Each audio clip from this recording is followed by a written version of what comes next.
First of all എല്ലാവരും പറഞ്ഞ പോലെ ഷാജി കലർ സർ മൂവിയിൽ വർക്ക് ചെയ്യാന്ന് പറയുന്നത് വലിയൊരു ഭാഗ്യവും സന്തോഷമുള്ള കാര്യമാണ്. അപ്പം അങ്ങനെ വലിയൊരു ത്രൂ ഔട്ട് അല്ലെങ്കിൽ നല്ലൊരു ഇമ്പോർട്ടൻ്റ് ആയിട്ടുള്ളൊരു ക്യാരക്ടർ ചെയ്യാൻ പറ്റിയത് അതും ഭാവനേശ്വരുടെ കൂടെ, പിന്നെ ഞങ്ങളുടെ ഫ്രണ്ട്സ് അതിലുണ്ട്, അഭിനയിക്കുന്നുണ്ട്. അപ്പം അങ്ങനൊരു കുറേ സ്പെഷ്യൽ കാര്യങ്ങൾ ഈ സിനിമയ്ക്കകത്തുണ്ട്. അപ്പോൾ വലിയ സന്തോഷം.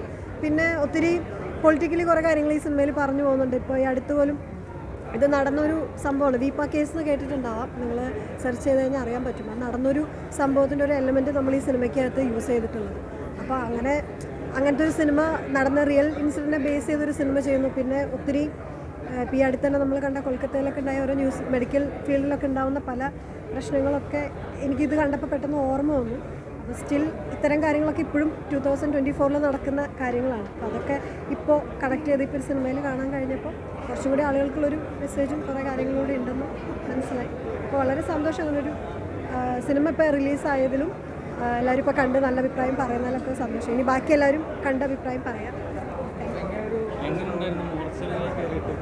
മോർച്ചറി ശരിക്കും നല്ലൊരു അനുഭവമായിരുന്നു. മോർച്ചറിയും പിന്നെ എല്ലാം അതിൽ എന്ന് വെച്ചാൽ ഓരോ സീക്വൻസും വളരെ നല്ല എക്സ്പീരിയൻസ് ആയിരുന്നു. ഓഫ്കോഴ്സ് ഇത് ഷാജി കലർ സാർ മൂവി എന്നുള്ളതാണ് ഫസ്റ്റ് നമ്മൾ സന്തോഷം തരുന്നൊരു കാര്യം. സാറിൻ്റെ മൂവിയിൽ അങ്ങനെ വർക്ക് ചെയ്യുന്നതാണ് വലിയ കാര്യം. അപ്പോൾ അതിൽ നമുക്ക് വളരെ ഇമ്പോർട്ടൻ്റ് ആയിട്ട് അല്ലെങ്കിൽ നമുക്ക് പെർഫോമൻസിന് അല്ലെങ്കിൽ അങ്ങനെ ഒരു ത്രൂഔട്ട് വരുന്നൊരു കഥാപാത്രം തരാമെന്ന് പറയുന്നത് അതിലേറെ വലിയ ബ്ലെസ്സിങ് ആണ്. സോ അത് നോക്കിയാണ് ചെയ്തത്. പിന്നെ ഒരുപാട് കാര്യങ്ങൾ ഇത് ചർച്ച ചെയ്യുന്നുണ്ട്. പൊളിറ്റിക്കലായിട്ടുള്ള പല കാര്യങ്ങളും ചർച്ച ചെയ്യുന്നുണ്ട്. അപ്പോൾ അതൊക്കെ നമുക്ക് പോർട്രേറ്റ് ചെയ്യാൻ പറ്റിയ സന്തോഷം.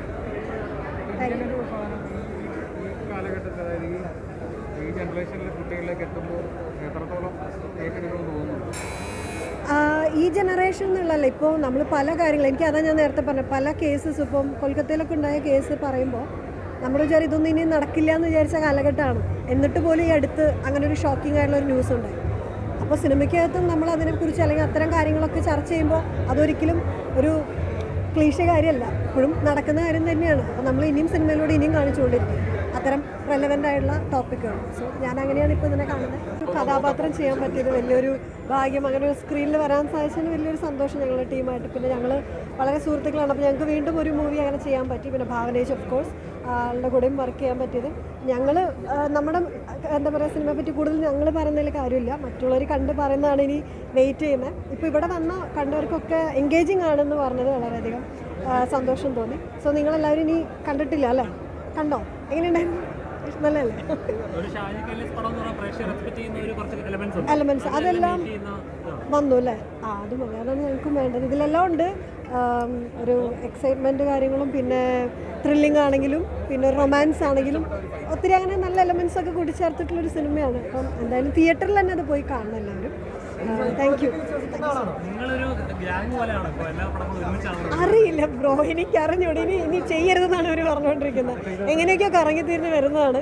പക്ഷേ ഭയങ്കര സന്തോഷം. അങ്ങനെ ഒരു ടീം വീണ്ടും വർക്ക് ചെയ്യാൻ അവരോട് പറ്റുമ്പോൾ കുറച്ചുകൂടി നമ്മൾ കംഫർട്ടബിൾ ആവും.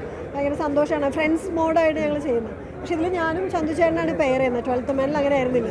പക്ഷെ നല്ല ആ കെമിസ്ട്രി നന്നായിട്ട് വന്നിട്ടുണ്ടെന്ന് പറഞ്ഞപ്പോഴും ഭയങ്കര സന്തോഷമുണ്ട്.